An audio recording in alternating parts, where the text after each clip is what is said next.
throwing fits, ripping shit, tearing it, imperative. Then I'm killing this mic no matter where I live. These derelict rappers acting a fool, this embarrassing is flagrant. That's the nature of this entertainment, and we can't even change it. Guilty before arraignment, now the system tainted. But when we speak, they all laugh at us. And y'all wonder why I'm lacking trust. Try to fight a giant with attorneys that can back them up. That's church versus science. Both sides start acting up. I'm late on my assignment. I've been up a mile high climbing, obviously never silent. New alignment, I'm defined, cannot describe it. Used to describe it as a young graffiti artist. Before the beard, I always got carded. At every bar, even though my bar has been the hardest. The scars on my face said I ain't always been the smartest, but I'll show you where my heart is. I said I'll show you where my heart is.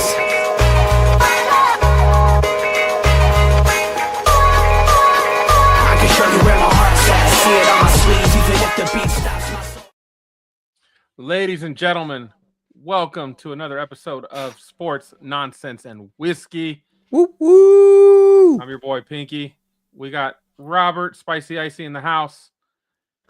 And Cody, he just can't get enough of us. He wanted to come join the crew. Go! We are so glad to have Cody, our hockey expert, to tell us what's happening in the NHL playoffs. How we doing, Cody?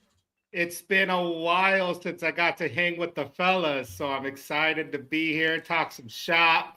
Dude, so good to see you again. I know you and I have been talking a lot off air about some things, so we'll cover that in the nonsense later. But dude, oh man, so many things. It's good to see you.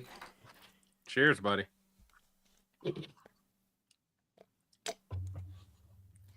Oh, Cody smashing some.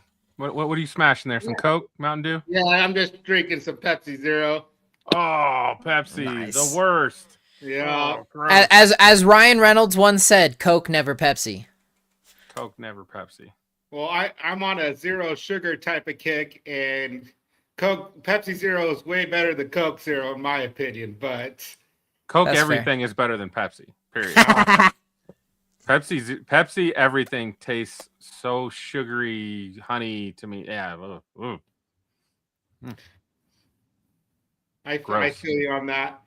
Unless I'm I'll do Coke if I'm doing some Jack and Coke, baby, all day. Hey, Ooh. nothing makes me sadder than going to a restaurant and being like, I feel like I don't drink a lot of soda at this point, because I'm in my working out phase, and but every once in a while I'm like, man, I really want a Coke, and then I get disappointed when they're like, all we have is Pepsi products. And I was like, never mind, bring me water. That's how disappointed I am. Pinky's got standards. What can we say? Pepsi does not go in my mouth or in my house. Amen, bro. Amen. Coke for life. All right, Cody. Well, let's jump right into it. We do have a jam-packed show. And actually, Cody, I am going to send you a message I want you to look at and respond here in a sec. But tell us a little bit about... Go ahead, I was going to Robert. say, Pinky, I do want to take some time real quick to talk about these guys towards the end of our show, just to kind of give a... Just talk about them now real quick. That gives me time to message. Yeah, so 22 years, finally, Arsenal has become the Premier League champions. Been a long time coming, so that's super exciting to see them finally break the curse, as they say, and hopefully that means good things moving forward. So it was great to get to celebrate that off of a loss for Manchester City, so... Let's go Arsenal, and let's go on to the Champions League now. Anyway, that's all I got. Appreciate you, Pinky. Hey, no worries. Go Arsenal. That's right. That's right. Blake Monroe, big fan. So I know you've got some affinity there. You got your buy-in. Oh, man. Gooners for life, man. Blake Monroe's my girl. Cody knows. Heck yeah. I took dibs right away. Dibs. Love it. Well, Love it. We got to wait for Megan Walker to come through the ranks, and then I've already got dibs, I mean, I saw her first, but I can't be greedy. She's all yours, buddy. Sharing is caring, Pinky, and I'm all about helping out my boys. All about helping out my boys. Love it. So, I love it. All right. Let's talk some hockey.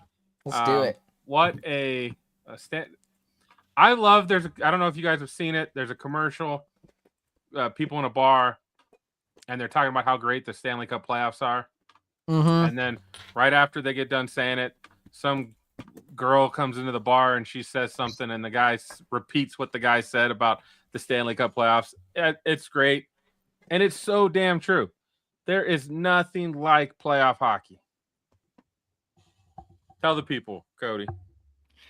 Well, I mean, how exciting it was that we got overtime game 7 in the East with the Sabres and the Canadiens. And Mr. Alex Newhook, if you guys don't know, he's kind of earning the nickname Mr. Game 7. Both game-winning goals in Game 7 in the first round and now in the second round. So he's starting to earn Mr. Game 7 title. And I got to agree, hockey is the best sport. Lord Stanley is the best trophy out there in all of sports. I am a football guy, first and foremost.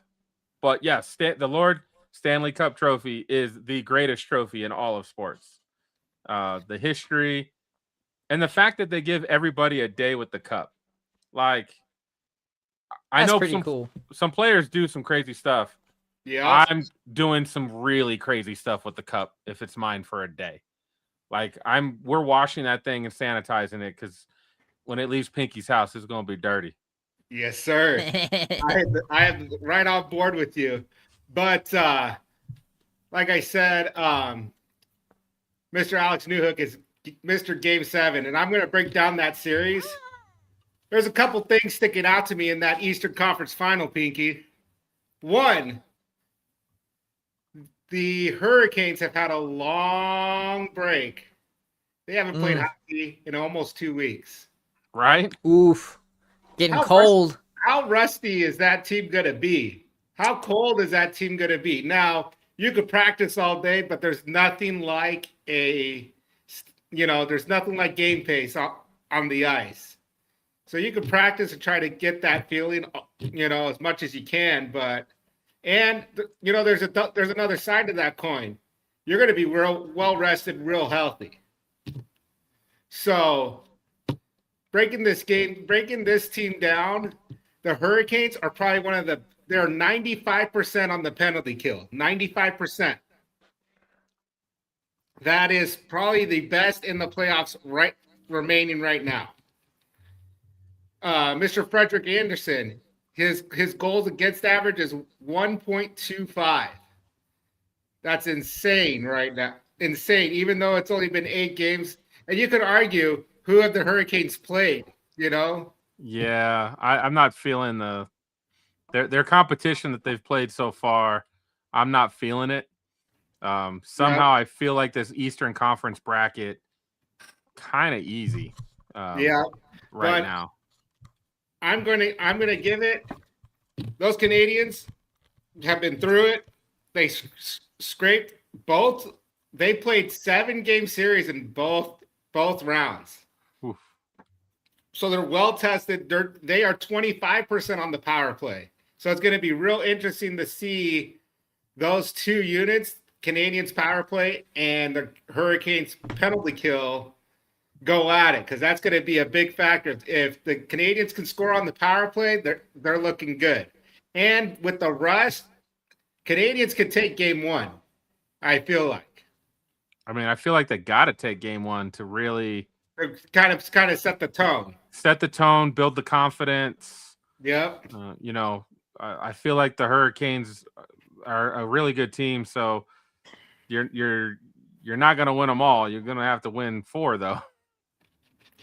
Yep, you're definitely going to have to steal at least 2 games on the road if you want to have a chance.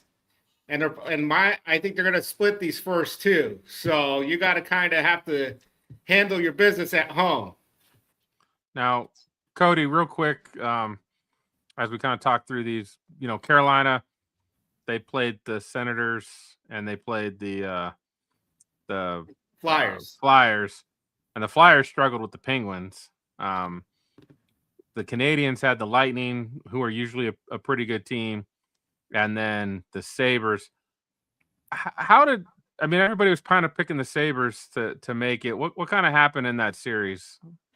They didn't have bounces go their way, and there's some controversial calls that didn't go their way as well. I see a lot of like Sabres, the rest weren't on our side, But ultimately, you got to get through those calls and play the game, just kind of grind through it. But that Sabres team is going to be a great team going forward because that team is a young team. They're gritty. They're going to be a team to watch in these over these next few years. Wondering what happened to the Panthers this year? Since they're not on the screen. Enlighten me. And they had a lot of injuries early on in the season. They lost Alexander Barkov to an ACL tear in training camp 2 weeks before the season started. Tore his ACL. You know, hockey players, they try to go, but it was wise to kind of sit out and see where they were at. And by the time he was able to come back, they were already chasing to try to get a playoff spot. And that East was really jumbled up. So that's why he kind of remained. And then the Panthers had injury issues the whole year. So, and that team is a lot older, long in the tooth. So injuries did catch up to them. So that's why the Panthers weren't around this year. Okay. All right. I like that. What, tell me a little bit about what happened in that Golden Knights Ducks series. Well, as you're wearing a Ducks jersey, so I am also representing Mr. Josh Manson here, okay? So I'm rooting. So I had to flip it around the roof for the Avs, you know, because this is the only Avs gear I have. So we'll fix that. Anyways, I can't believe I'm about to have our Avs in my wardrobe. Suck it up. You're an Avs fan now. Suck it up. So let's get to this Ducks Golden Knights series. That Ducks team is going to be probably the second youngest in the NHL. Playoff experience goes a long way. You know, I'm hoping to see what the Ducks do going forward, building that roster. But the Golden Knights just played really fast. They were really gritty. They kind of just stuck it to the Ducks right away. And, you know, just kind of boat raced us, you know, and the Ducks are a gritty team. They, you know, all season they go down by a lot, then they come back and win. You can't play playoff hockey like that. It's tough. Tough playoff hockey. Yeah. And like I want to say, hockey players are the toughest athletes in the world. I don't care what anyone else has to say, but the Ducks winger Cutter Gauthier played with 2 broken vertebrae in his back. He broke 2 vertebrae in his back before the playoffs in when we played the Maple Leafs. Broke 2 vertebrae. He was out towards the end of the season. Came back for playoffs and played with 2 broken vertebrae in his back. Just got surgery recently on it. Yikes! So I think it was like the L2 and L3 vertebrae or something like that. No, thank you. That's So I got to say, hockey players super tough, but yeah, just it wasn't the Golden Knights have a lot of firepower, so they kind of boat raced the Ducks, and the Ducks just couldn't keep up. But I'm going to talk about this. I'm going to talk about the Wild series, the Avs Wild. That was a crazy. That should have been the Western Conference Final. But the Avs got through it when they went into overtime. I remember when you guys traded for Mr. Brett Kulak, and you asked Cody, what's this guy all about? I said, well, he isn't going to give you much offense, but he's a good stay-at-home defenseman. And what happened in overtime on that series clinching game? He made the defensive play, got back into the offensive zone, and was there for the shot. Stick. It was beautiful. When you play hard, good things happen, and the puck ends up finding you. I mean, that play was perfect, from him stopping the puck, getting it over to Nelson, I think. Nelson threw it up off the boards to Nikas. Nikas went around the goal, came back to get ready, and saw Kulak coming over. a perfect pass. The goalie knew it. The goalie knew it, and then he laid on the ice for like a minute because that was all she wrote. So, and that was after coming back 3-0. Yeah. So kudos for the Avs to grind it out, stick with it. And we've been talking. The Avs like to boat race teams. So get your boats ready because this Avs VJ Golden Knights series is going to be a boat race. They're both two high-scoring offenses. And both teams are pretty similarly built. Yeah, again, the two teams that I did not want to face, and I figured we'd be facing at least one of them, if not both, was the Stars and the Knights. Those teams have beaten us in the playoffs before, even when we've had good teams. They do give us trouble. I do think we've got a better record against the Knights this year, I believe. Yeah. But in years past, they've been kind of our Achilles heel. So, you got to get through. Eventually, you got to play somebody. The Wild is good. I mean, they were a damn good team too. That Wild Stars series was crazy. So, this should be fun. I'm excited. So, tell us what's going to happen. Like I said, these teams are well built playoff teams.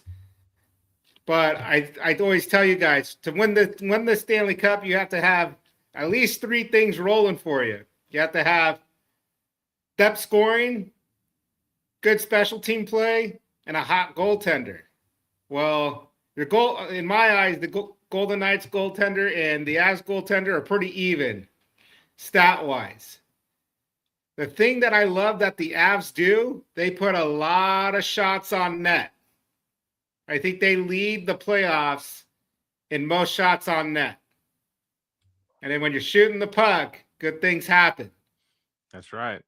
And it's gonna be who could shut down each other's top lines, because the Mitch Marner line, and they also have Jack Eichel on the Knights. Those two guys can put a hurting on you on the scoreboard. Especially Mitch Marner is the guy that the Avs have to look out for. But I mean, they got my potential Hart winner, Nathan McKinnon, on the Avs. And no matter where you look on this lineup on the Avs, you could easily find a 20 goal scorer easily. It's pretty amazing. Yeah, and then the back end, you have Cale Makar that can just do whatever he wants on the blue line. And he's really stepped up, and he's really kind of broke out in my eyes, because now he's playing a better two-way game than more just an offensive side. And kudos to him for really like sharpening his skills. So I'm more excited for this Western Conference final, because I want to see who's going to win this boat race, or it's going to be low scoring, and who's going to get a lucky bounce. I don't know if I see it being low scoring.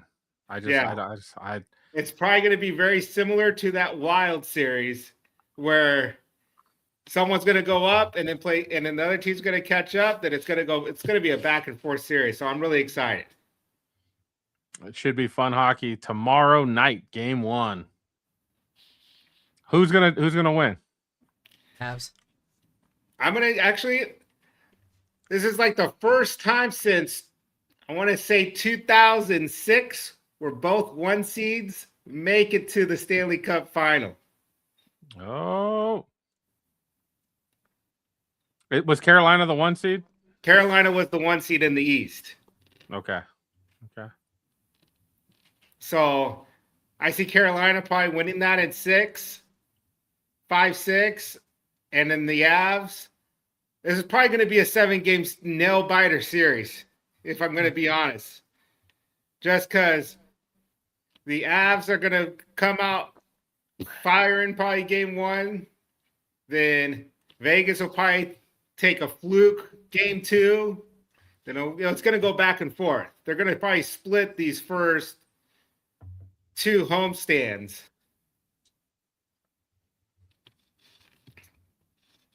All right. And then if you got Carolina and the Avs matching up, what's happening? You know, years past, I've always been like, oh, this is Carolina's year. This is Carolina's year. Well, I'm not going to say it's Carolina's year because it's going to be another shocker because a President Trophy winning team is going to lift Lord Stanley. I just feel like the Avs have depth scoring, and there's a guy on the Avs that deserves to lift the cup and hasn't yet, and he's been a longtime veteran in Brett Burns. So I think it's time, and I think Robert is probably going to be buying an Avs jersey. I already did. It's supposed to be delivered next week. So that we can go to the parade. Yeah. I'm already planning it out. Like, I'm trying to make sure I don't schedule no meetings that week. When supposedly is it? It'll be late June, middle June. That may or may not be good for me. Okay. All right. We'll have to see. You'll be fine. We'll talk off air. It's a Tuesday or Thursday. You'll be fine. Okay. All right. All right, Cody. Any last words? Oh, while we have you talking hockey, tell the people about the NHL lottery. NHL lottery is a sham and it's rigged. And if anyone argues with me, what's the biggest factor in all sports? This money. TV ratings. TV ratings. And who is a Power Six? Who is a original six team? Toronto Maple Leafs. In the lottery. Toronto Maple Leafs. And who has been struggling the past? Who was struggling the past year? Toronto Maple Leafs. And who does Toronto Maple Leafs have that is a big moneymaker for them? Austin Matthews. Austin Matthews. So of course they want to give Austin Matthews another piece to make that original six team successful. Now, if the Maple Leafs don't get any goal, if the Maple Leafs don't go out and get a goaltender to help them, then it's going to be the same thing. Just like the Oilers, they can't get over the hump because they don't have. They can't get past any teams because they don't have goaltending. That's why Connor McDavid's going to be looking for his way out if they don't get some goaltending. But this free agent this offseason, there's some goaltenders out there to go get. They may be a little bit older, but they're cup-proven goaltenders. So I got into a little bit of a disagreement with one of the I don't know if he's a follower. He just happened to comment on the draft is rigged. He said it's not rigged because it was on TV. What? And I was like, you know, whoever I felt that like is, going. I apologize for laughing at you, but I felt like going deeper. Like, so you don't think a production company can be rigged? Like the camera shows you what they want to show you. Yeah, things go the way they want it to go. Yep. I mean, I think the lottery's rigged in both sports. I hate the lottery. The only way you solve that is you put the worst teams in a little tournament and you have them play for the first round pick. There you go. But I don't believe in this whole tanking thing. I just don't. Yeah. A lot of times the worst team is the worst team. And the Vancouver Canucks were the worst team out there. But there's no money in putting one of the great young superstars in Vancouver. So. Yep. So Mr. Gavin McKenna, welcome to the Toronto Maple Leafs. Right. And then the Sharks getting the second pick with like a 5% chance really strange. Yeah, because Macklin Celebrini just needs more sidekicks. Right. No, and the NBA is the same. Like, I think the Spurs got Wemby with they only had like a 13% chance to win, but the Spurs have so much French connections with previous players, and that's where Wemby wanted to go. Like, come on now. Come on. Same thing with Connor Bedard. Same thing with Cooper Flagg going to Dallas. Dallas only had a 1.3% chance of the number one pick, and somehow they get it. The same year they traded Luka. Come on now. It doesn't take rocket scientists to understand that there's things that are being done for a reason. It's not a game of chance. F the lottery. Yep. All right, so I guess I'm going to have to run point on this since Caleb has not shown up. So, yeah, we've got our updated. I can't speak to this. We've got our updated playoff bracket here on the eastern side of the bracket. The Cleveland Cavaliers pulled out Game 7 against the Detroit Pistons. Sad. And they will be facing the New York Knicks in the Eastern All Conference hail the Finals. New York Knicks. My son is a Cleveland Cavaliers fan, so I have Him in part Cleveland, of me, bro. Yeah, I know. So part of me is like, yeah, like it'd be nice to see Cleveland make it to the finals. They're gonna get waxed regardless, but that might be fun. But the amount of insane New York Knicks fans and what they will do if they make it to the finals, it will be amazing. It'll be on a whole different level. Like, I can't wait to see all the videos of the people partying outside, and like it's going to be nuts, Cody. I'm with you. I agree. I've been watching Knicks games here and there, and Madison Square Garden goes wild. And the Knicks are kind of like that story of a team that's like they've been bad for so long, and yet they still have this like really strong fan base, even though they've been pretty shitty for a long time. So I'm kind of excited to see, Knicks make it to the finals. I don't see them putting up much of a game against either the Thunder or the Spurs, but it'll be nice to see them get there. And I do think the Knicks will go in 6. They'll win in 6. That's what I'm thinking.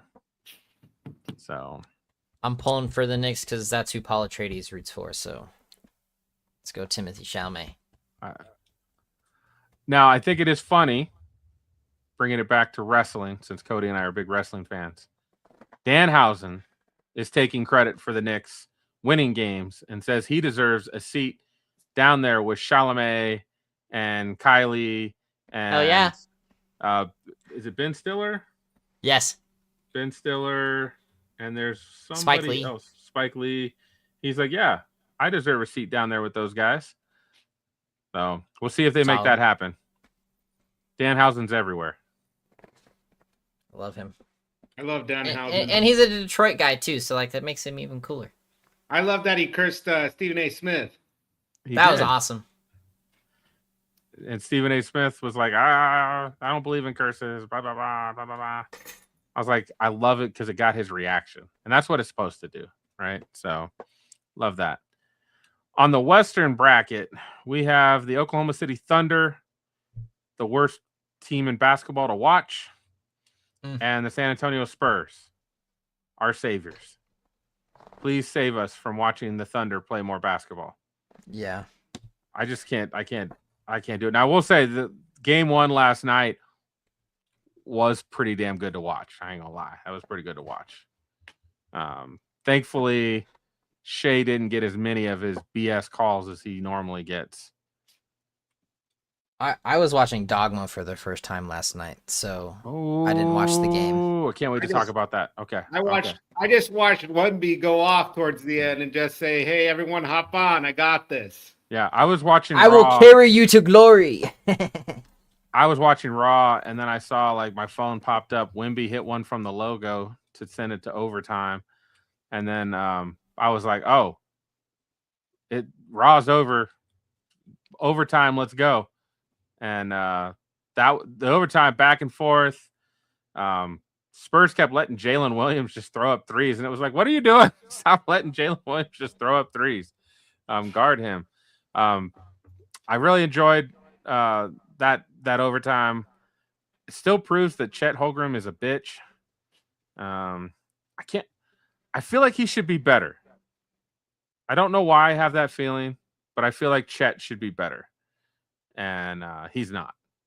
He's definitely no Wemby. That's for sure. But not many people are. Wemby is totally an alien. As long as Wemby does not get hurt, that was Shea's last MVP that he won. Because Wemby's about to roll off the next 2 or 3. Based on what he does on both ends of the floor. I think he had, 41 and 22 last night? Yeah, he had 41 and 22. Yeah, he had 41 points, 22. Yeah, 21, 22 boards.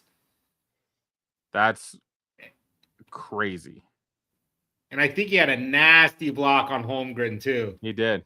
He had 1 or 2 blocks, one in overtime and one in double overtime, I believe. So thank you, Spurs. They took game 1. They stole game 1 in Oklahoma City. Let's see what happens in game 2. I'm excited. I will probably make sure I make time to watch that, as long as it's not on during the Avs. So the Avs game is more important. Caleb is not going to make it. So, man, that's awesome. You know what that means, fellas? That means we get to talk more football, boys. Yes, sir. Let's go. I was hoping you were going to say nerd stuff, but that's cool too. I mean, we have some time to talk some nerd stuff, but we got to talk some football. We had the NFL schedule release happen. I did not get to break it down like I normally would. So we're not going to talk more about that, but I did want to talk about what teams we were most excited for next season. And give me just a sec here. Now, let me ask you guys, currently, I think we have like 9 or 12 international games for next season. What are your thoughts on international games? I don't mind it, because, and this is coming from an actually different perspective.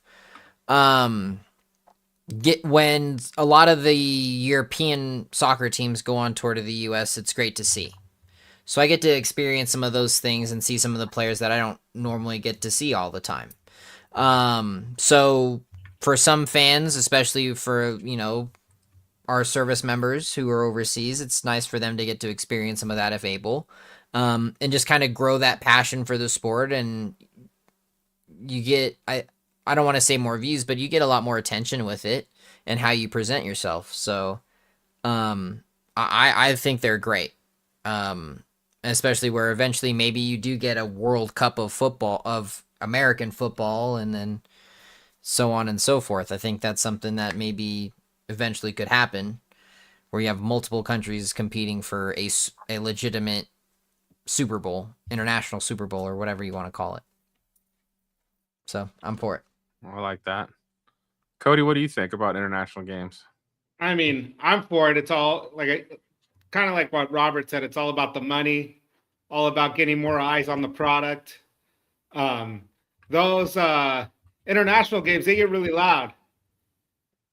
And they're just loud, and just no matter what team they're rooting for, it's just a good time, it seems like.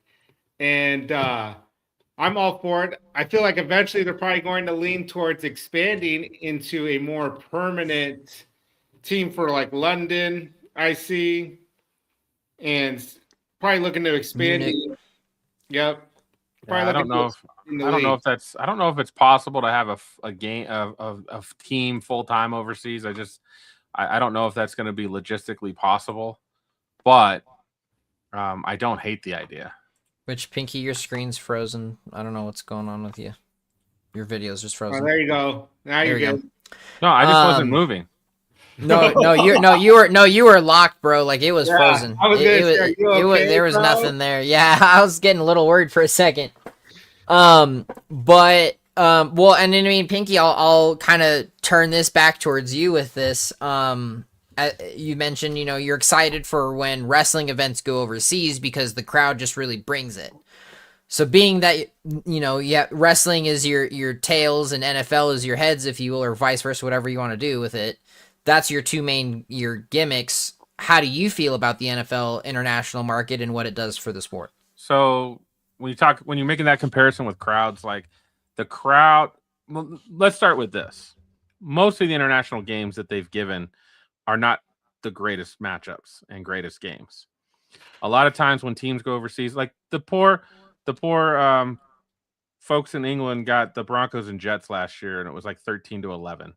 Like sometimes the product is not good on these international games, and But again, that's on the people scheduling it. Like, well, when it comes to athletes and performance, there is a lot of studies around travel and time changes. My internal clock being in Maui was all thrown off. Like I was getting up at 4 a.m. because I was still used to getting up early in Colorado. Like it does mess with you. So I can see why, again, when you travel overseas and you're trying to play a game, you may not have peak performance. So there's some of that. What I do love about the crowds over there overseas, and again, I don't think they get as hyped because a lot of them don't have the games aren't back and forth normally, high pressure situations. But what I do find that I love is you can literally look in the crowd and play find a jersey. And that game, I like to play that. We like to play that at the draft every year that we go. We try to find a jersey of every team. like the license plate game. Yeah, and make sure every team was representative. And most times every team is represented, some more than others. Obviously, the host city is always going to have the most, but you'll find good pockets. When you watch an international game and they show the crowd, it'll be like Broncos, Jets, and Dolphins and Titans jerseys are out there. Like the guys root for the team they root for, but they just love watching football, so they're there. So that's what I like about the international fans show up no matter who's playing, even if it's not their team that they root for. So I love that about them. I would just love to see some of the international games be like Eagles, Cowboys, Niners, Cowboys, Chiefs, Broncos, like the rivalry games that are really important. I know that they try not to schedule a lot of those overseas because then like the home team, the home America fans don't get the games, but So that would really help in my opinion. I guess that then begs the question, Pinky, is, as you mentioned, some of these names are primetime names. So that means you have to sacrifice a primetime slot for a not great game, but to put on a good international game. So objectively speaking, would you be willing to do that to cost yourself views of those teams for that are primetime to have a shitty game on primetime? On our side, I would send good matchups overseas. Okay. Not all of them. Would you do like a Monday night or like an opener overseas? No. Well, yes, technically the opener is on Wednesday this year. The 49ers and someone else in Mexico, I think. Look it up, Robert. The opening game, the Thursday night opener in Seattle is Seattle and New England, but there's actually a game on Wednesday, and it is in an international market. I gotta say, Pinky, Wednesday night is New England Patriots and the Seahawks, and then so Wednesday night's Patriots Seahawks. Then Thursday is somebody else international because there's a game on Thursday as well. Yeah, I gotta say, Pinky, you are gonna get a rivalry game overseas with the Jaguars Texans, so you're gonna get an AFC South rivalry. Yeah, but nobody cares about them, Cody. That's why they sent them overseas. You know what? This guy right here does. No, that's going to be a really good matchup. That is, and, so it's Patriots Seahawks on Wednesday, 49ers and Rams on Thursday the 10th. Where? And then at LA. I could swear that's international, but Or MCG East Melbourne, sorry. that's Australia, bro. Australia. Yeah, no, my bad. I was just looking at the schedule, like I didn't actually open up the venue. My bad. So the Rams is international. Okay. And All now right. you're frozen again. I'm not frozen. There you go. I'm gonna just take a picture and I'm gonna send you, be like, bro, you're frozen. And I'll take a video and be like, you're not doing anything. I can't even see you breathe. Anyway. I know, it's fine. I'm right, you're wrong. It's okay. We'll move on. It happens that way, Pinky. I'm never wrong, baby. Okay. When it comes to technology, that's debatable. Ooh, Jamar, good point. We all know how that one ends. Seahawks! Patriots going to take that L quick. Damn straight. Ooh, belt to ass. So, the topic I wanted to discuss, we got off on a tangent, but that gave me time to get everything ready, is what two teams that we don't root for are we excited for the 2026 season? We'll start with Robert. Robert, what do you got for the 2026 season? So this one, I'm excited. One, I have a few friends that are big Steelers fans, so just kind of get into their perspective. But I'm excited to see the Steelers. They have new leadership.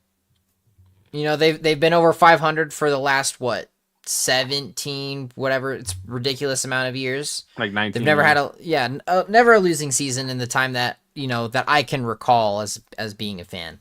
So that I'm excited to see the change of the guard there. And Aaron's coming back. So, he's 43 now. What is he going to do? Are the Steelers still going to be over 500? Is he really that good? A lot of good things there. And I feel like some of the things that they brought in the offseason might be exciting to see. So I'm really excited to see what the Steelers do going forward. So Mike McCarthy being back, Ron coming back. That's an interesting dynamic. I know when things ended in Green Bay, it was a little weird. You had, people saying Aaron Rodgers was changing plays and laughing at McCarthy and didn't enjoy it. So to see them get back together is a little strange. But the Steelers overall kind of have a sneaky team. I really enjoyed Michael Pittman. I'm not a huge Michael Pittman fan, at least from a fantasy perspective, but he can catch a football, so that helps. And DK Metcalf was constantly double covered, so anybody that can help open him up would be a good change of pace. What do you think of the Steelers, Cody? I mean, I really like that Steelers defense. I feel like they did address some issues drafting O linemen. So one last ride for Aaron. We'll see, but it seems like it's that way. And like you said, they brought in Michael Pittman, and they brought a 1-2. They kind of have a 1-2 punch at running back with Rico Dowdle and Jalen Warren. I forgot about Rico Dowdle. That's awesome. Rico Dowdle will bring the thunder. He runs hard. I love that guy. And then you got Jalen Warren, who also got that. It's kind of that 1-2 punch. Rico Dowdle brings the boom, and Jalen Warren brings the speed. All right. Well, Cody, what's one of the teams that you are excited for this season? Not the Texans. Not the Texans. Definitely, probably the LA Rams. I'm really looking forward. They did address their defensive backfield issues with bringing in the Chiefs' defensive backfield, and with Trent McDuffie and I forget the other guy. I think it's Williams. Yeah, I think. Yes. And so I'm really looking forward to that because the front seven of the LA Rams on that defense was probably just as good as the Texans' front seven was. Especially that defensive line, even without Aaron Donald, they still got to the quarterback. Jared Verse is probably one of my favorite defensive linemen out there right now. So I'm really looking forward to seeing what the Rams can do. And seeing if the running back Blake Corum is going to break out and kind of spell more of Kyron Williams and take some touches from him. Yeah, I like Kyron Williams and Blake Corum. They've got a good 1-2 punch. The Rams have like 4 tight ends. They've still got Puka. They've got Devontae Adams. Devontae Adams is like a touchdown machine there. Matt Stafford, I mean, you could argue last season was like his best season as a pro. Jalen Watson was the corner that the Rams signed. You know, it was Jalen something. Jalen Watson from the Chiefs, and then they traded for Trent McDuffie. And the Rams are easily an NFC favorite as long as Matt Stafford's healthy. Without a doubt. Like, they just got it. The offense, defense, running game, they've got it. So, Rams, Robert, yeah, good. Yeah. Perfect. They're one of my dark closet teams that I root for. That was my dad's favorite team, so I feel obligated to root for them because he's overseas. Funny enough, that was the first watch that I was ever given, was an LA Rams watch from the 80s, so they've always stuck with me. So I'm always excited to see what they do, just because I have that connection. They're not my main, but they're one of my closet teams I root for. I don't hate on the Rams, right? There's just nothing. Nah, there's no reason to. Sean McVay is great. Stafford's great. I mean, Puka Nacua is a little annoying, but like that just comes with his ego. So it gives it. Puka's cool, dude. When I met him, Puka's a cool cat. I think I'll tell you a little story. I feel like Puka is that young kid that went to a Mormon school, didn't get to experience everything, and now he's been unleashed on the world with a lot of money. And he's like, I'm going to drink, do drugs, and have hot chicks everywhere. And he's just getting too involved in that life, and he needs to slow down. I completely agree. But it's hard to do that. It's hard to tell a young man that he shouldn't go out and have a good time. But especially when you got money.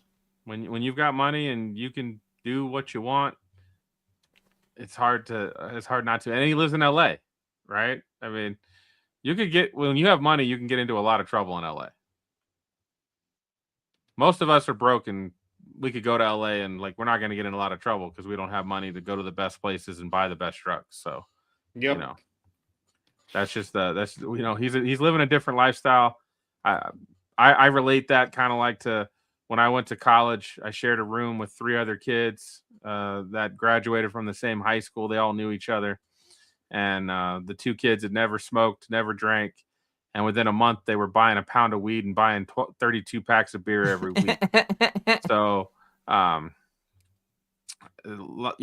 they didn't know how to handle things. It do be like that. It do be like that. They did not know how to handle things, and they got crazy quick. So that's kind of where Puka's at. We just need to rein him in. Oh, all right. So I'm going to give you guys one of the teams I'm excited for. I'm going to share the one that's going to blow everybody away here in a moment. But it's the Raiders. I'm leaving. Okay. It's not the Raiders. I was about to just leave. And this is just for the story. That's why I'm excited. Kyler Murray trying to resurrect his career in Minnesota with the best offensive coach he's had and the best offensive weapons around him. He has no excuses. He's got Jordan Addison, Justin Jefferson, TJ Hawkinson. I'm not sure who's running the football for these guys. It's currently Aaron Jones. Oh, Aaron Jones and probably someone else. Decent O-line. They got an attacking defense. Brian Flores has been awesome in Minnesota. They put a lot of pressure on guys. I'm excited to see what Kyler can do. Is he as bad as I think he is? Will he prove me wrong? I want to know the answer, and I'm going to get it, and I'm excited for that. I'm also excited because if he plays, J.J. McCarthy is going to be nowhere to be heard from. And most of the games I watched J.J. McCarthy, he was pretty goddamn awful. Yep. He was awful. We talked about this pretty extensively in the playoffs, and the Vikings should have never let Darnold walk. Period. Right. And Darnold fell into a great situation in Seattle, and we're all happy for him. But the Vikings, that'll haunt them for a long time. I can understand the decision they made. Sure. But it's good. But you have results. You have results. You have data to back this up. Versus a gamble and a risk that who's already shown to be injury prone. I mean, I have a hard time agreeing with what the Vikings did at the end of the day. I just can't. I'll never, ever, ever forget.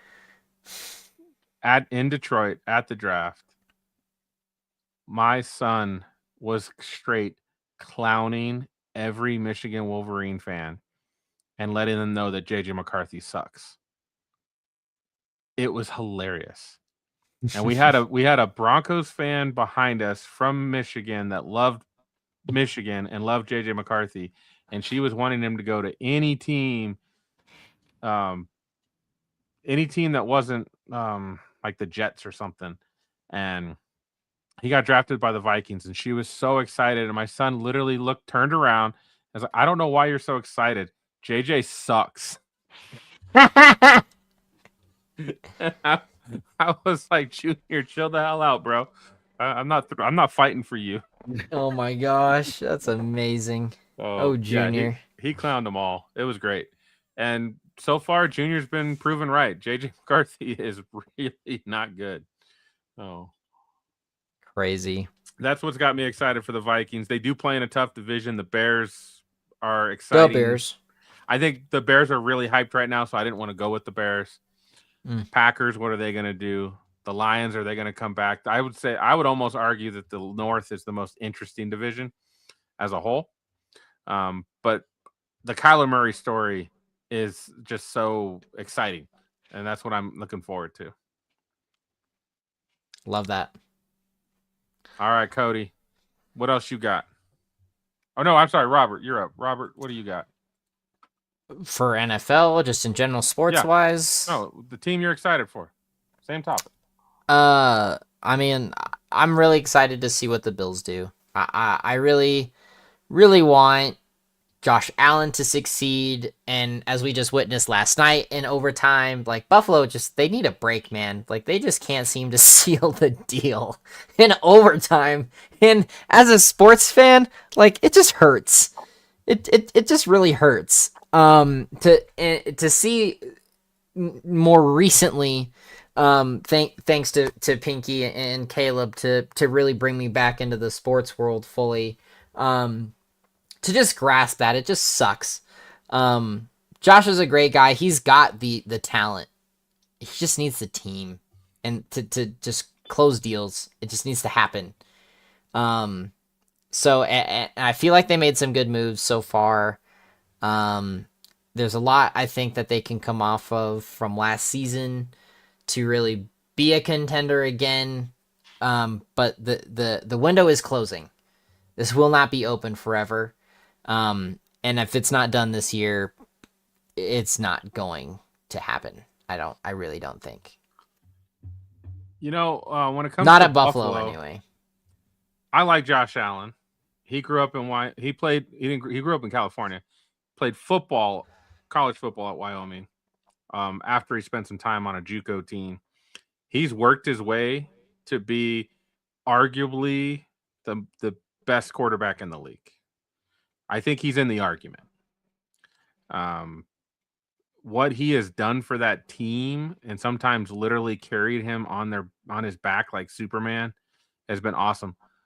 They're also one of the most snake bit teams.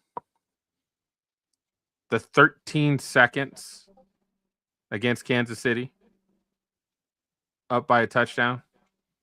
In 13 seconds, Casey, or not, maybe it was up by a field goal. Casey ends up ties the game. They get the ball first. They score. Game over. That's why we have the both teams get the ball in overtime rule now because of that game. You've got the game in the snow against the Chiefs or Bengals. You've got just multiple. The game last year against the Broncos. Did he catch it? Did he not? Cody, we didn't get your take. What was your take? Was that an interception or a catch? I mean, it was ruled an interception. But I mean, I can see arguments for both ways. But I mean, you got to go with what was ruled. You know. I'm going to tell you one thing, Cody. Typically, you have to get up with the football in your hands. Do you not? Yep. Who had the football in their hands? The Broncos did. That's right. I can see when you slow it down in slow-mo, does it look like he caught it and then he was technically down? Yes, but he didn't survive the ground and he didn't have the ball. So simultaneous, didn't come up with the ball. Sorry, brother. You didn't catch it. Now, I'm excited for Buffalo. They also they have a new coach, Joe Brady. He was the offensive coordinator last year, so he got promoted to head coach. And sneaky, they stole the Broncos defensive backs coach to be their defensive coordinator, Jim Leonard. I'm going to tell you guys, watch out for the Buffalo Bills defense. They are going to throw some crazy blitzes. Jim Leonard, previously to joining the Broncos, was the Wisconsin defensive coordinator a couple years ago. And he has some pretty crazy blitz schemes. I love that. Anytime you can bring confusion, I mean, Brian Flores does it. We just talked about Brian Flores. He does it. Anytime you can bring confusion, good things happen.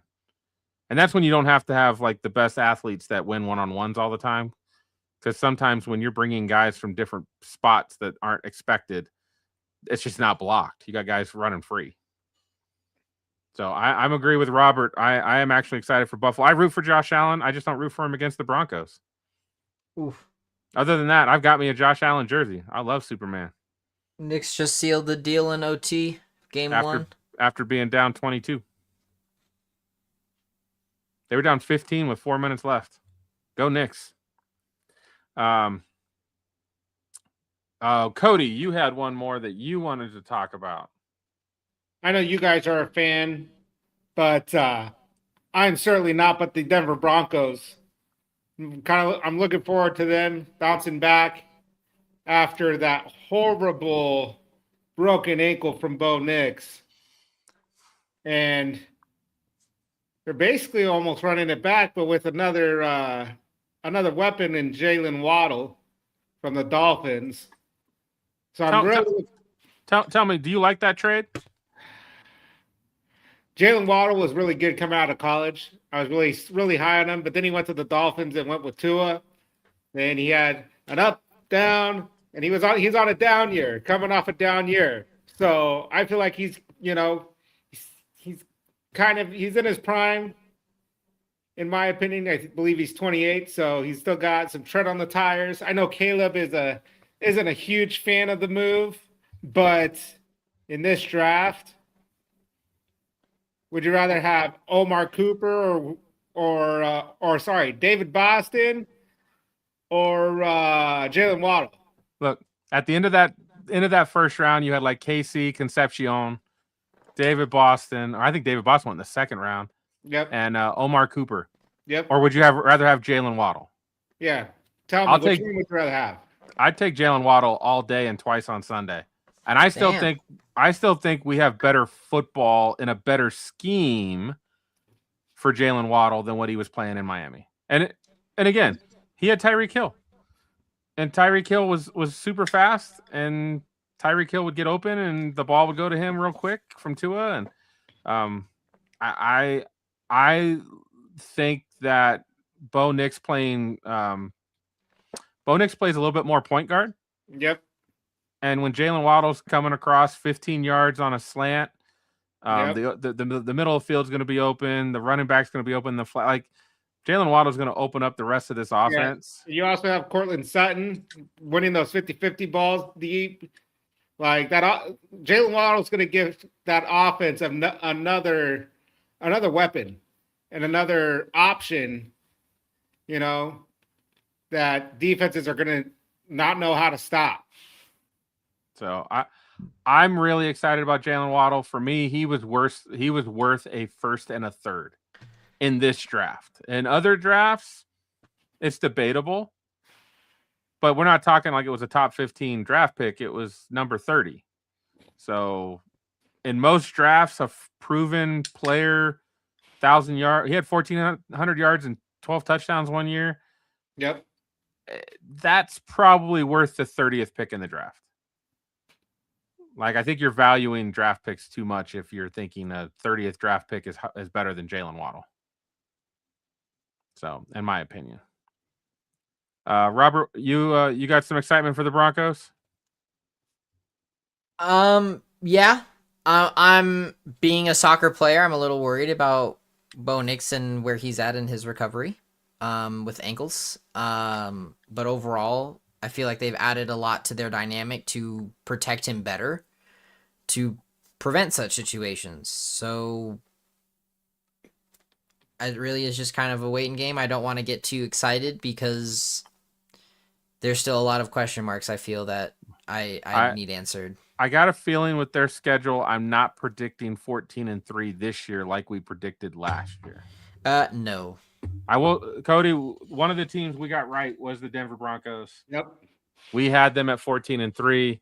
I think we had the Seahawks pretty damn high as well, and both of them came out correct. So, pat on our backs for that one. Nobody else believed, but we believed. We believed. So, love it, Cody. I appreciate that. Unless you're an AFC West fan, I don't know why you would hate the Broncos or a Patriots fan. Patriots fans hate the Broncos because we usually had a winning record against them, even with Tom Brady. So I get that hate. Steelers fans probably hate us too because we have a pretty good record against them as well. Let's see. I guess that's on me then, right? My last one. That is your last one, my good sir. All right. This kind of makes me throw up in my mouth. Boy. I swear to God, if it's the Raiders, I'm leaving. Raiders. I'm walking out. I'll remove myself from this chat right now. It's not the Raiders. Okay. The Raiders. I am interested to see how Mendoza does. Shut your whore mouth. I love him. Ashton Genty. I like Brock Bowers. I like the coach is Clint Kubiak, right? He's in the family. So, like, there's some things about the Raiders, but I don't find them interesting. Oh, this hurts. The Chargers with Jim Harbaugh have been another animal. Another animal. They're a tough football team. And Mike McDaniel is now the OC for the Chargers. They're getting they're getting their left tackle and their right tackle back, which both are considered Pro Bowlers. If he unlocks Justin Herbert's full potential, this could be a really tough team to deal with. I don't know if the defense will be as good since Mentor went to Baltimore. Yep. But that offense could be on another level. And I find that intriguing. I'm going to hate it because I've disliked the Chargers for years, Cody. I don't know if you know this. Every year, probably the last 5 or 6 years, they're always voted as like the dark horse, like the team to watch, and then they just shit the bed. So the Chargers find a way to charger. Part of me is feeling like this year they're not going to charge her, and I hate that. Yeah, like you said, they brought in Mike McDaniel, and is he going to put Justin Herbert over the hump? You know, and they do have a weapon in that backfield in Omarion Hampton. So with Mike McDaniel at the calling the plays and coordinating that offense could be scary if that offensive line can hold up. If they can avoid injuries, which has also been one of the main things for the Chargers over the last 5-6 years, they somehow have just a crazy amount of injuries every year. If they can stay healthy, this is going to be one of the top teams in the AFC. And I have no reservations by saying that. And I hate them. I hate the Chargers. I do. I don't hate that one Chargers fan on Twitter. I like her, but the rest of the Chargers can go somewhere. Robert knows who I'm talking about. I absolutely do. 100%. We'll just keep it at that. I'll show you later, Cody, if you want to see. She's great. She's great. She is. She's a big super fan. Yeah. Big emphasize on big. Big. Jamar, I ain't afraid, bro. What's Jamar saying now? He said I heard that, Pinky.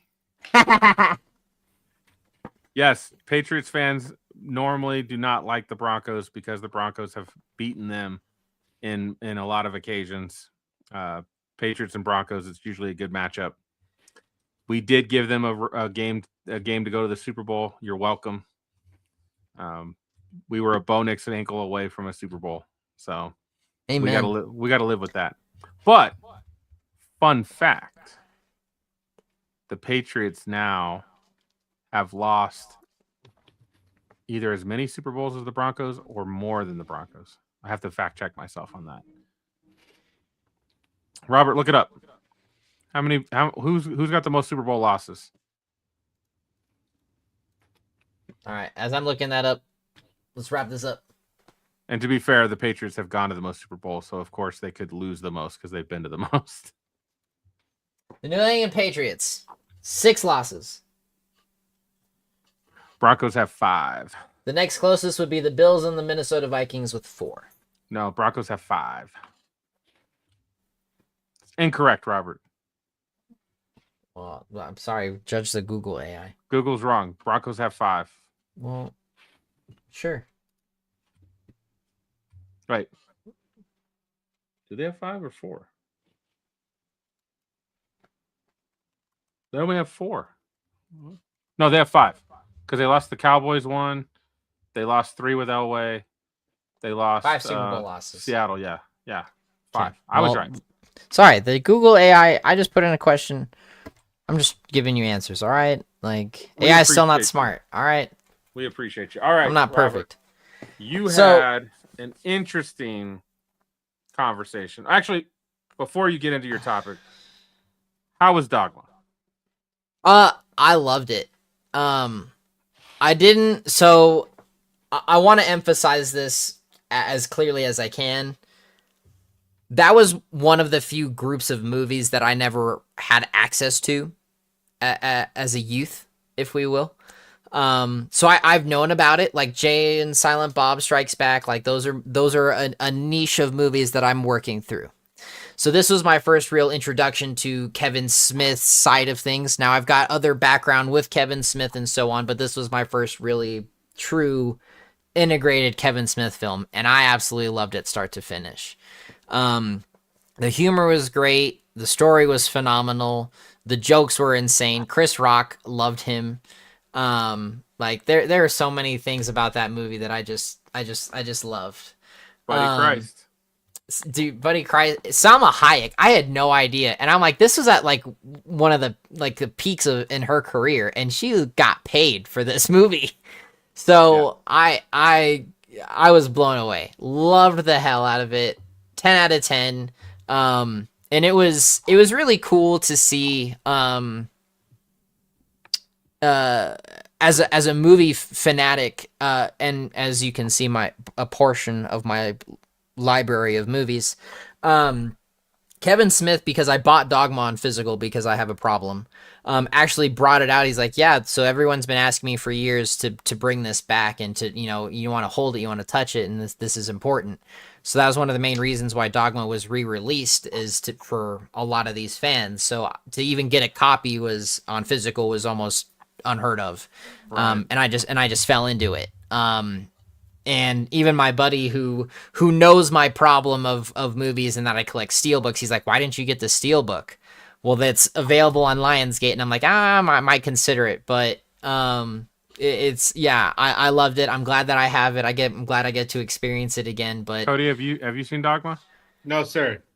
Oh, My wife says I live under a rock and need to expand my movie knowledge. Cody, this is one of those movies, like, you need to either have a way to get inebriated quickly or get inebriated throughout consistently. Whatever your poison is, I had a great time, and I loved it. I laughed so much, and I couldn't even tell you what my expectations were, but they were exceeded. I really loved it. So I'm really thankful for my buddies and for me just caving and just like, I've got to see these movies. I'm gonna buy them anyway. So it was awesome. So 10 out of 10. Love Dogma. that's just a really fun movie. And before I get to the main topic, I do want to, since Cody is here this week, I don't know when he's coming back, so this is very important. The last thing I ever expected to do on a podcast was to start a book club.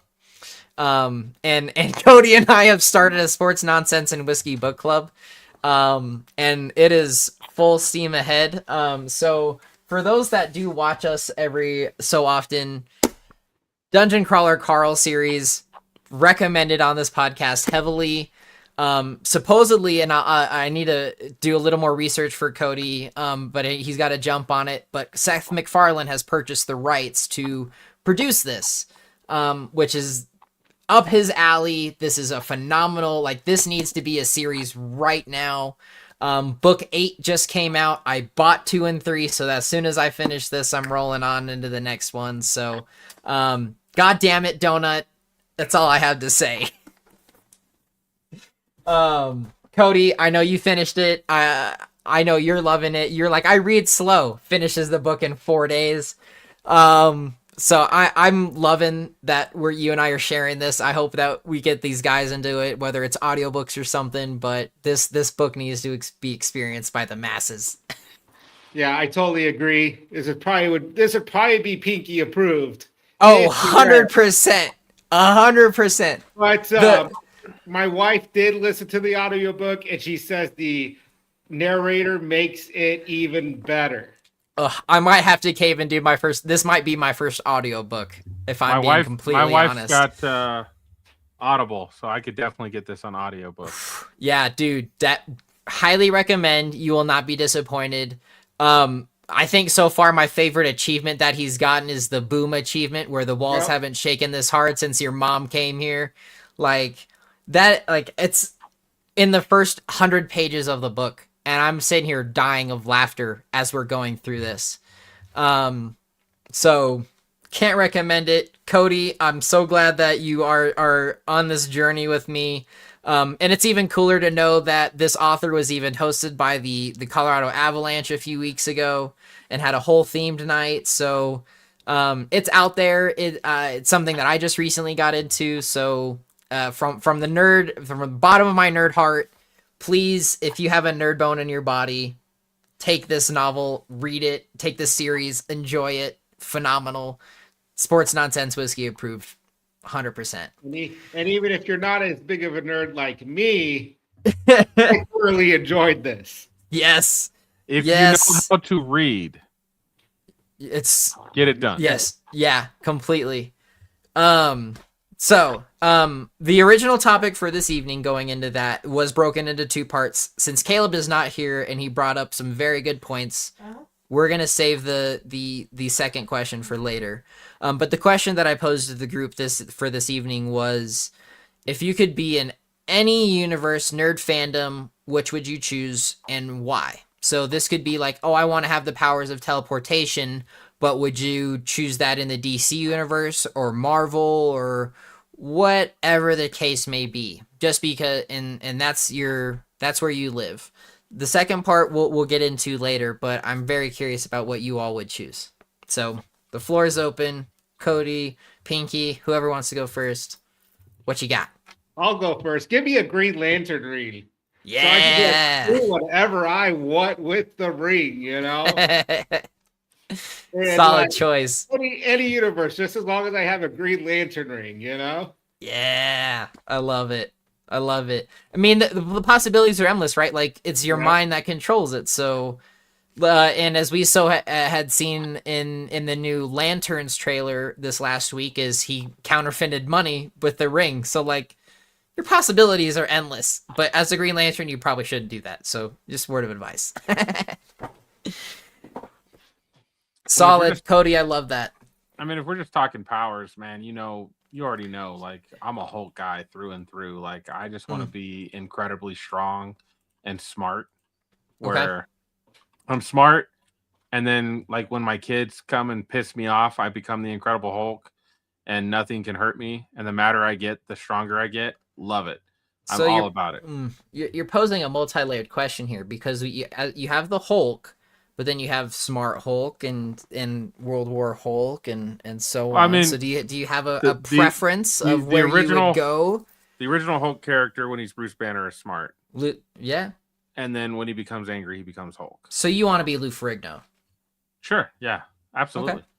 Solid. Lou Ferrigno got chicks in the 70s, bro, or 80s, whatever it was.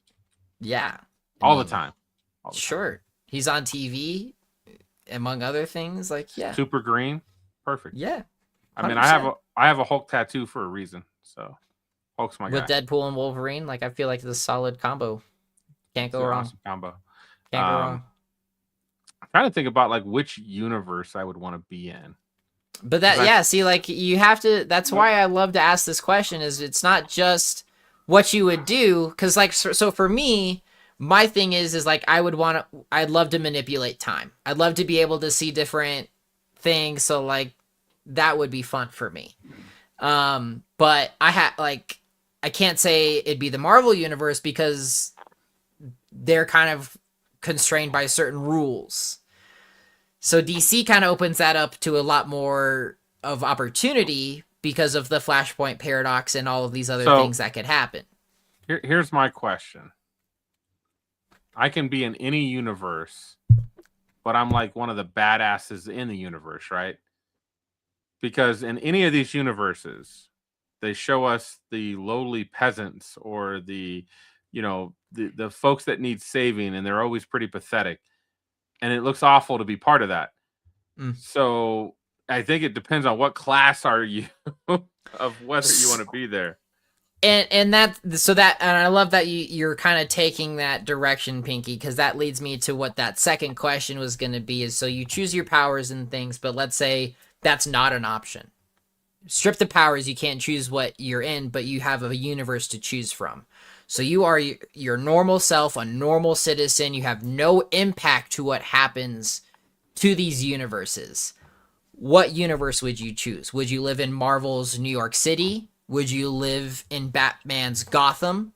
Would you even consider being a part of the Royal Empire in Dune for whatever? Hold on. Like, if you are in Gotham, you are dead. Like, that's the only route. That's the only route you get, is you're dead. It's so depressing. I'm just saying, you're a normal person. You're leading your normal life, but you had to be in one of these universes, and you know the outcome of said universes. You can't change it. You have no influence. Where would you live?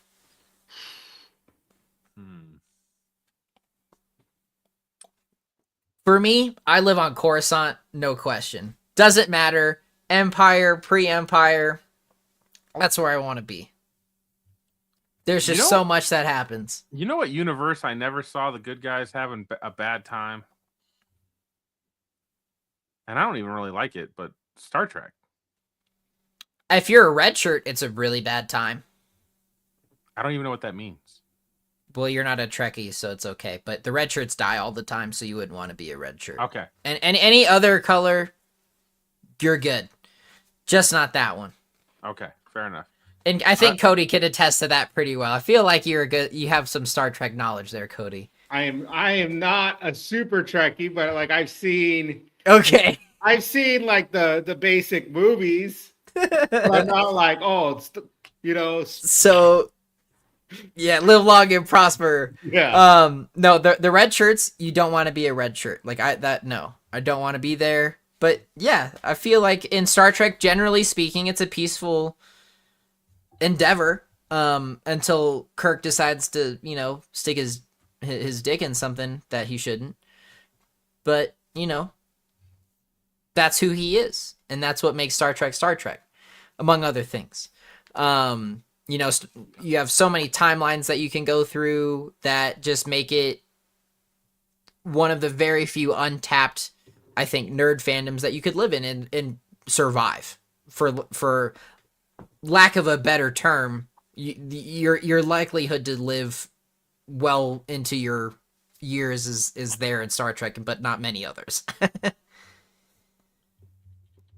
And I wish Caleb was here because I feel like he had a very interesting point. So we'll definitely revisit this next week. But I am genuinely curious where you all would go. I know you said Pinky Star Trek just because you would live, but Cody, where would you end up? It's a great question because there's so many options, Like Again, you're just leading your normal life, whatever that means in that universe. That's you, but like you're just existing. You don't get to be a part of the main story. And I feel like there's so much there.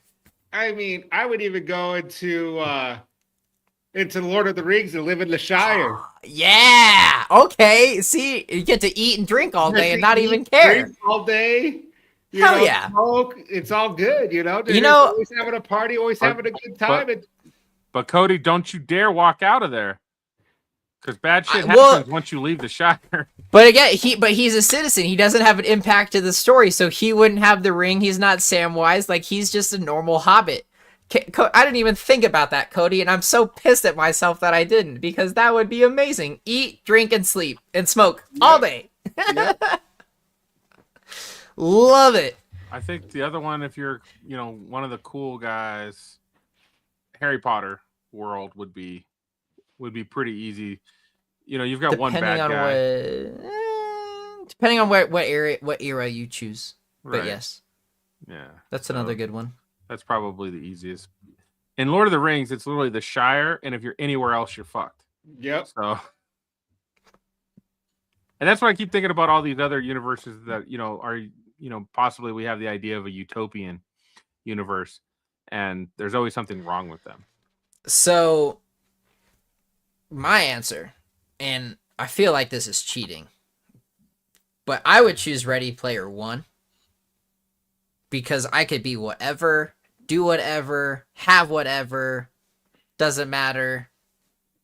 Those guys lived in filth. That was an awful existence. Well, you just saw Ohio. You didn't see anywhere else. I'm imagining everybody else looks like Ohio like that. Like it's garbage. Nah. Because people are more concerned about just the digital world. Sure. But you get to do and have whatever you wanted. But that's not living in the real world. It's like the Matrix. Like you don't want to live in the Matrix. You want to live in the real world.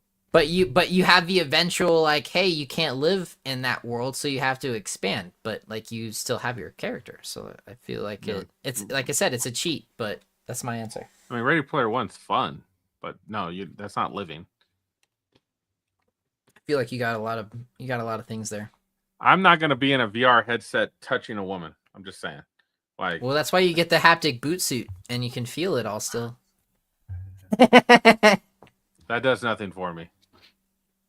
That you know of yet. Have you tried it? No. We're going way off topic. That's okay. Well, no, we're not. You're a citizen in this universe. That's one of your elements that you have. You get the haptic suit, and then you feel it all. Just saying.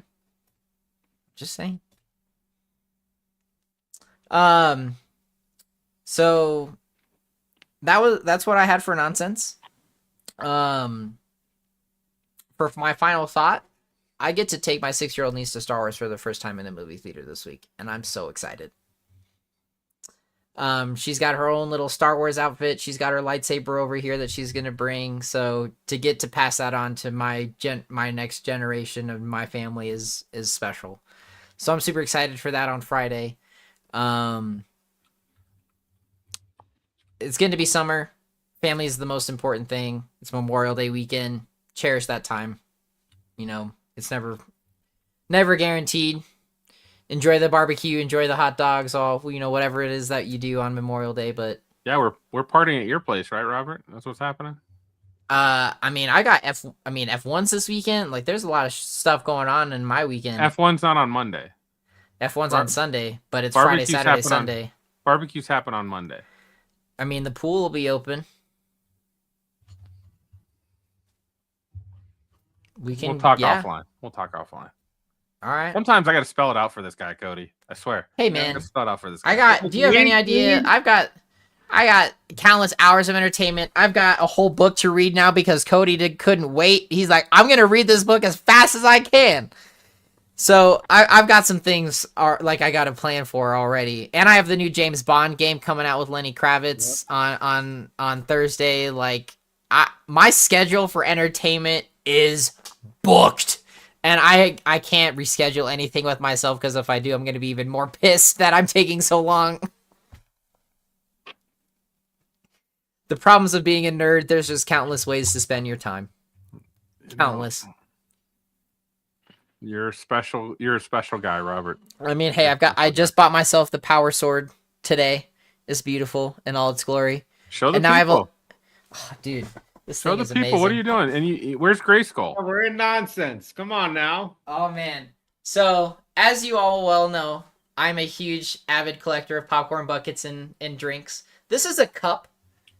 And this is a full-size replica of the power sword. I can't even fully extend it in my apartment because it's so big. We're going to do an F1 race and put beer in that thing. That's what's going to happen. Dude, oh my god. That'd be a lot.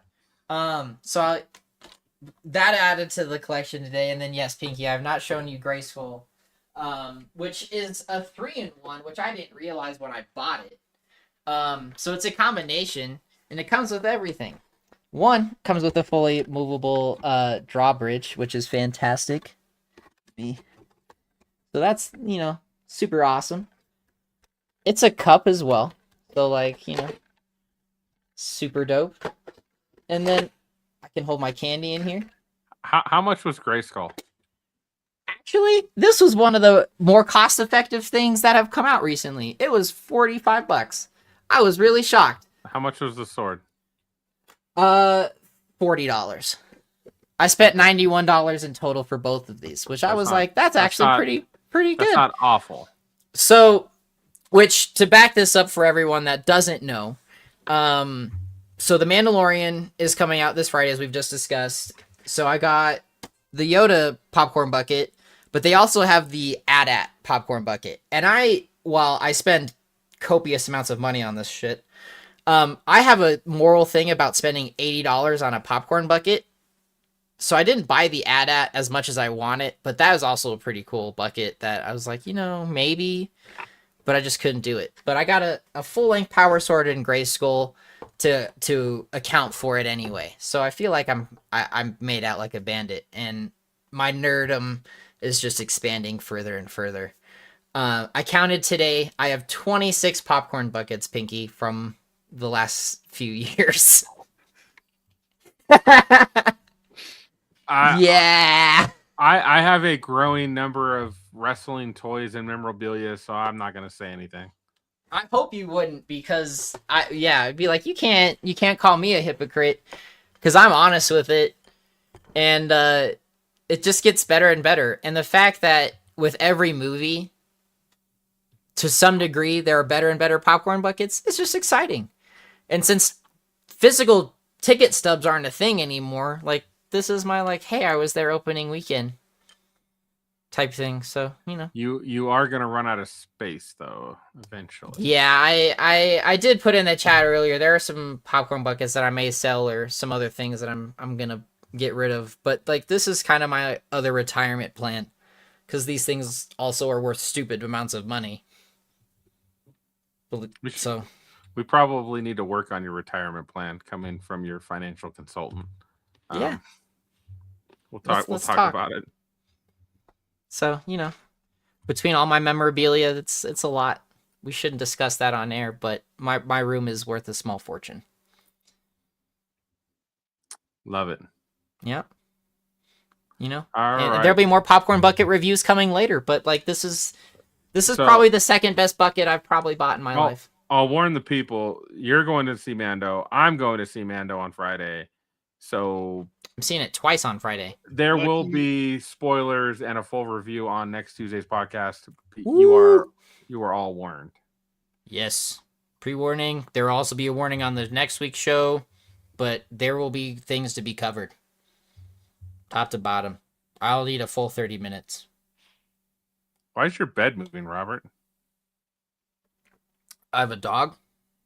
Oh, I was like, what? Yeah. I forgot There's about a dog in my bed that had a bunch of teeth removed and is in a lot of pain. So, yep. But that's what I got for final thoughts. What do you got, Cody? Pinky? Anyone? Kind of monopolized those last few minutes, so.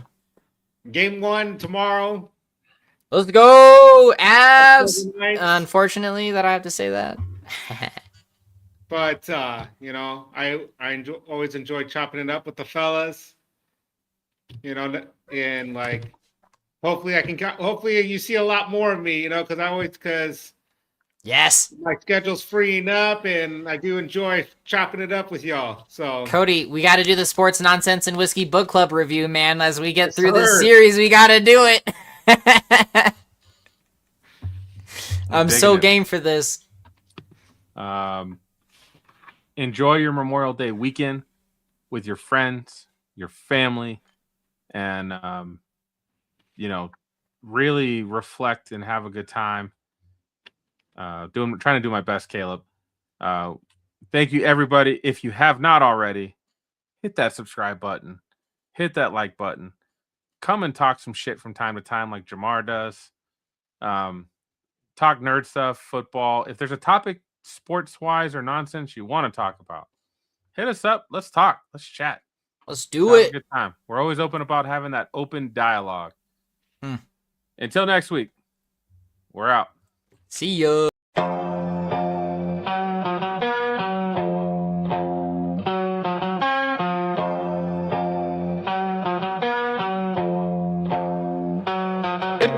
Pinky in the building, reppin' orange and blue. Broncos country, yeah, you know how we do. Hot take so wild, you remember the name. From college ball to the pros, Caleb spitting game. Robert here, the pop culture plug.